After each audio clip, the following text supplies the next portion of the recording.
Always एक डंडा घूमेगा सिर्फ इलीगल है। तो what all the pros and cons visa to. Hello everyone, welcome back to all to another blog. मैं सचिता आप सबका हार्दिक स्वागत करती हूँ। हम लोग सब बहुत अच्छे से हैं, आशा करती हूँ आप लोग सभी बहुत अच्छे से होंगे। आज बहुत दिनों के बाद मैं मेरे बालकनी में आकर बैठी हूँ। अभी टेम्परेचर है अराउंड 17-18 डिग्री, बहुत प्लेजेंट वेदर है। मिटुल गए बच्चों को लेकर थोड़ा बाहर घूमने, मतलब खेलने गए बच्चे प्लेग्राउंड में, तो मैंने सोचा थोड़ा आप लोग के साथ मैं बात कर लेती हूँ। तो आज का मेरा जो ये वाला ब्लॉग है ना, ये वाला ब्लॉग है based on the tourist visa, क्योंकि मुझे बहुत सारे लोगों ने टूरिस्ट वीज़ा के ऊपर कुछ क्वेश्चन किया है। तो मैंने सोचा आज सारे क्वेश्चंस का आंसर मैं इस ब्लॉग के माध्यम से आप लोगों को दे दूँ। वाले ब्लॉग में I am going to share with you all reality of the tourist visa to illegal living in USA. क्या फ़ायदा क्या नुकसान, मतलब what all the pros and cons of this. Illegally अगर आप रहते हो तो इसका what all the pros and cons, आप टूरिस्ट वीज़ा में आकर इधर काम कर सकते हो या नहीं। तो बिफोर स्टार्टिंग द ब्लॉग, जो लोग आप नए हो मेरे चैनल में, if possible please subscribe my channel. और अगर मेरा ब्लॉग आप लोगों को अच्छा लगे तो प्लीज़ लाइक कर देना, प्लीज़ शेयर करना, सो दैट उससे मुझे भी थोड़ा मोटिवेशन मिले और मैं इस तरह का और भी ब्लॉग्स बनाकर डालती रहूं। टूरिस्ट वीज़ा के लिए यूज़ होता है B1 और B2 वीज़ा। B1 देखिए बेसिकली यूज़ होता है फॉर बिजनेस पर्पस, मतलब अगर आपके बिजनेस रिलेटेड, मतलब ऑफिशियल कॉर्पोरेट कोई लेटर रहता है तो you can come on the B1 visa. But for visitor visa और टूरिस्ट वीज़ा में mostly people will come on B2 visa. B2 ये टूरिस्ट वीज़ा को हम लोग विजिटर वीज़ा भी बोल सकते हैं। ये जो टूरिस्ट वीज़ा है ना, इसको एक ही साथ बोलते हैं, combination of B1 B2 visa. Okay, तो दैट ये जो वीज़ा है ना वो 10 ईयर तक वैलिड रहता है। एंड अगर आप ये वीज़ा में आते हो तो मैक्स टू मैक्स आप 6 मंथ तक इधर रह सकते हो। तो देखो, आप अगर टूरिस्ट वीज़ा में इधर आते हो, आकर अगर आप जॉब ज्वाइन करते हो इधर जो कि इलीगल है, तो उसके क्या क्या फ़ायदा है, नुकसान है, क्या क्या प्रॉज एंड कॉन्स है। देखिए, प्रॉज तो एकदम गिने चुने शायद एक ही है, कॉन्स बहुत ज़्यादा है, मतलब डिसएडवांटेज बहुत बहुत ज़्यादा है। फर्स्ट ऑफ ऑल तो आपको करना नहीं चाहिए, फिर भी आपने ज्वाइन किया। नॉट ओनली हमारे कंट्री, हमारे नेबरिंग कंट्री से भी बहुत सारे लोग इधर आते हैं, टूरिस्ट वीज़ा में आते हैं या लाइक सम अदर सोर्सेज से भी आते हैं।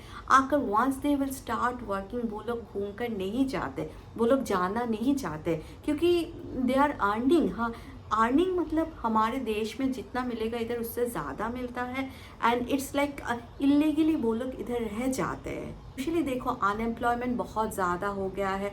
अगर आप कहीं पर जॉब भी करते हो आपका सैलरी भी बहुत कम ही मिलता है, क्योंकि ग्रेजुअली एक्सपेंसेस जो है ना वो बढ़ रहा है, तो कंपेयर टू एक्सपेंसेस आपका सैलरी उतना नहीं रहता है। तो people will prefer to come and earn little more. Yes, ये सभी चाहते हैं ना करना, बट इलीगली आकर काम करना एकदम सही भी नहीं है। तो अगर आप इलीगली इधर काम करते हो तो देखिए, हर एक स्टेट का ना इधर एक एक वेज पहले से प्री डिफाइन है। जैसे कि मैं पेंसिल्वेनिया में रहती हूँ, तो पेंसिल्वेनिया का जो वेज है, मतलब मिनिमम आपको पर आवरली $7.5 मिलेगा ही। आप कहीं पर भी काम कर लो आपको पर आवर उतना मिलेगा। तो लोग इधर 7-8 घंटा काम करते, ओवर टाइम भी करते। ये जो वेज है ना, ये गवर्नमेंट से ऑलरेडी डिसाइड किया हुआ है। हर एक स्टेट का अलग अलग वेजेस रहता है। तो क्या प्रॉज है, मतलब क्या फ़ायदा है अगर आप आकर इधर इलीगली भी जॉब ज्वाइन करते हो। तो इलीगली जॉब ज्वाइन करने के बाद क्या होता है ना, इधर यू आर इलीगल बट फिर भी यू आर अर्निंग समथिंग। हाँ, और वो जब आप डॉलर का जब आप मनी में कन्वर्ट करोगे तो वो बहुत ज़्यादा ही हो जाता है ना। तो क्या होता है, मान लो कि आपने महीने का 2-3 लाख रुपए आपने अर्न किया है, हाँ, या इनकम कर रहे हो, तो 1-1.5 लाख रुपया आप सेव कर सकते हो। का नुकसान क्या क्या है, मतलब क्या क्या कौन से अगर आप इलीगली काम करते हो। फर्स्ट थिंग देखो, आप जो इधर इलीगली काम कर रहे हो, आपका जो भी एम्प्लॉयर होगा, हाँ, वो आपको कैश में पेमेंट करेगा, क्योंकि आप कोई डॉक्यूमेंट नहीं दिखा पा रहे हो इधर। हाँ, आप इलीगल हो इधर, तो उसके ऊपर आपके एम्प्लॉयर के ऊपर है, आपको कितना मर्जी वो दे। अगर मान लो कि घंटे का $20 है, आपको मिलना चाहिए, वो शायद आपको $10-12 ही देगा, वो उसके ऊपर है। इसके बाद आपको बहुत ज़्यादा काम कराएगा, क्योंकि ये उसके कम्प्लीटली उसके ऊपर है कि you are a illegal worker here, तो you have to do, you have no other option, no other choice. आप आपके मर्जी से इधर गए हो काम करने, तो you have to do. Why they are paying you less? Because you have no work visa. तो आपके पास कोई वर्क वीज़ा नहीं है, इट मीन्स आप इलीगल हो इधर।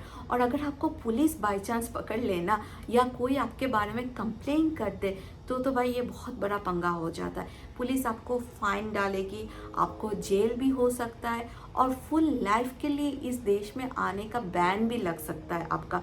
तो ये सारे बहुत सारे चीज़ें रहता है। सेम चीज़ अगर आप लीगली इधर आते हो, आकर अगर आप जॉब ज्वाइन करते हो इधर, तो जितना वेज है आपको उतना ही मिलेगा। मोर ओवर उसके ऊपर अगर आप पार्ट टाइम करते हो उससे ज़्यादा भी आपको मिल सकता है। और नेक्स्ट थिंग इज, क्या आप टूरिस्ट वीज़ा में आकर इधर घर रेंट ले सकते हो या नहीं?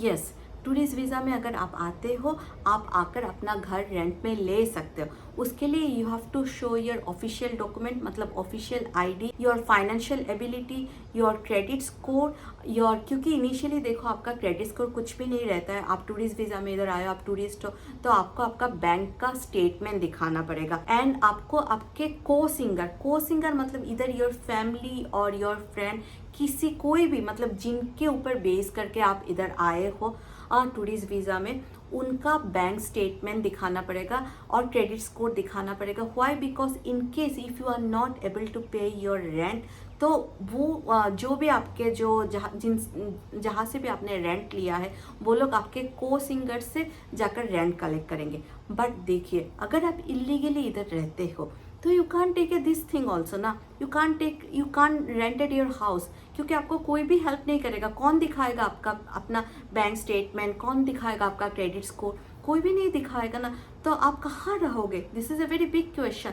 तो आपको तभी शेयर करना पड़ेगा अपना हाउस और अपना अपार्टमेंट उस आदमी के साथ और उस बंदे के साथ जो भी कि इधर इलीगली रह रहा है। Then next thing is driving licence.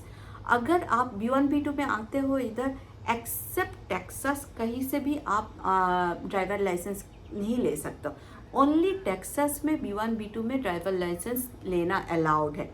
तो आप देखो, इधर अगर आप टेक्सास में नहीं हो और आप इलीगली रह रहे हो इधर, तो you can take your driver licence also. तो ड्राइवर लाइसेंस नहीं रहने से आप गाड़ी भी नहीं ले सकते हो, और गाड़ी खरीदने के लिए आपको बैंक स्टेटमेंट दिखाना चाहिए, आपको फाइनेंस चाहिए, आपका क्रेडिट स्कोर चाहिए, वो सारा कुछ भी नहीं हो पाएगा। तो दीज आर वेरी मतलब बहुत बहुत बहुत प्रॉब्लम हो जाता है सबके लिए ये सारी चीज़ें को मैनेज करना। एक और इम्पॉर्टेंट थिंग, इधर ना मेडिकल कॉस्ट बहुत ज़्यादा है।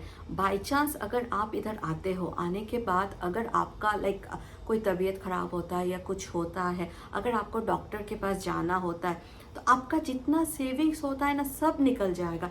क्योंकि आप जब इलीगली इधर रहोगे ना, तो you can take medical insurance also. और फर्स्ट मेन इंपॉर्टेंट थिंग पता है आप लोगों को, अगर आपके पास मेडिकल इंश्योरेंस नहीं रहेगा ना, तो फर्स्ट ऑफ ऑल आपको कोई भी टच ही नहीं करेगा, मतलब कोई डॉक्टर आपको देखेगा भी नहीं। अगर आप प्राइवेट में भी जाते हो तो मतलब एक विजिट 2 विजिट में आपका जितना सेविंग्स है सब निकल जाएगा। इधर मेडिकल इज़ टू कॉस्टली इधर। तो भाई मैं तो सजेस्ट करूँगी आप लोगों को कि इलीगली मत वर्क करो इधर, इलीगली मत आओ, क्योंकि इसका कोई फ़ायदा नहीं है ना। ऑलवेज एक डंडा घूमेगा सिर के ऊपर कि क्या हो जाए, कब क्या हो जाए, कब क्या हो जाए। तो try to find out legal solution, try to find out कि लीगली कैसे आ सकते हैं इधर। यस, आप B1 B2 में आओ, B1 B2 में आकर आप इधर देखो, मार्केट स्टडी करो, कोई कोर्स हो क्या हो, तो आप अगर कोई कोर्स करना चाहते हो, कुछ पढ़ना चाहते हो, तो easily you can convert your B1 B2 to F1 visa. उसके ऊपर मेरा अलग से एक वीडियो बना हुआ है, मैं डिस्क्रिप्शन बॉक्स में दे दूंगी, आप लोग देख लेना। इस वीज़ा में आप आओ, आकर try to meet with some people, try to collect some information, so that कि इन फ्यूचर पता नहीं आपको कोई भी आपको शायद वीज़ा स्पॉन्सर कर दे, अगर आप एक अच्छा लिंक बना सको इधर। तो आप देखो, एनीवे B1 B2 में आने के बाद आपको आपके कंट्री में बैक करना ही पड़ेगा। बट अगर जाने से पहले आप अपना कोई एक अच्छा लिंक बना पाओ, कुछ लोगों के साथ अच्छे से मिल लो, अच्छे से एक ग्रुप बना लो, या कुछ एक आप अपना एक सर्कल बना सको। कोई अगर आपको वीज़ा स्पॉन्सर कर दे, कोई अगर कहीं पर अगर आपको जॉब मिल जाए, तो आप आराम से लीगली आ सकते हो इधर। फाइनली वन मोर थिंग मैं आप लोगों को बोलना चाहूँगी इधर, किसी एजेंट के चक्कर में प्लीज़ नहीं आना, क्योंकि बहुत सारे एजेंट ऐसे हैं ना, बहुत सारे फ्रॉड है, बहुत सारे एजेंसीज ऐसे हैं कि वो लोग आप लोग को बोलेंगे कि आप लोग हमें इतना पैसा दे दो, हम लोग आपको भेज देंगे, उधर जाने के बाद once you will start earning then gradually आप हमें पे करना। बट आपको पता नहीं है ना इधर आने के बाद क्या सिचुएशन होगा। ये तो हमारा देश नहीं है ना, और इधर लॉ एंड ऑर्डर बहुत बहुत ज़्यादा स्ट्रिक्ट है। You have to follow all this things. अगर आप एक बार पकड़े जाते हो तो भाई बहुत बहुत ख़राब हालत होता है। तो you have to follow all this things.